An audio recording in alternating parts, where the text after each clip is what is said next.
মাহিয়াপা মাহিয়াপা seal মারিবেন কোনখানে মাহিয়াপার মাঝখানে seal মারিবেন কোনখানে মাহিয়াপার মাঝখানে মাহিয়াপার কোনখানে তিরাক মাথার মাঝখানে মাহিয়াপার কোনখানে তিরাক মাথার মাঝখানে।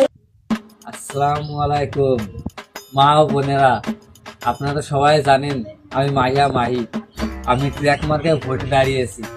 আপনারা সবাই আমাকে ট্র্যাক মার্কায় ভোট দিয়ে আমাকে জয়যুক্ত করবেন। আপনারা জানেন 7 তারিখে ভোট, অবশ্যই আমাকে ট্র্যাক মার্কায় ভোট দিয়ে জয়যুক্ত করবেন। আর আমি যদি ভোটে জয়যুক্ত হই, এলাকার কোনো মেয়ে ছেলে বেকার থাকবে না। আপনারা জানেন ফেসবুকে থেকে মেয়েরা ঘরে বসে লাখ লাখ টাকা ইনকাম করে। কিভাবে ইনকাম করে? আমি যদি ভোটে পাশ করি, অবশ্যই সবাইকে আমি শিখিয়ে দেবো কিভাবে ঘরে বসে ফেসবুক থেকে লাখ লাখ টাকা ইনকাম করা যায়। হিমো ফিনলাইসিং এদের মতো কিছু বেয়াদব ছেলে আসবে, থেমে থাকলে চলবে না।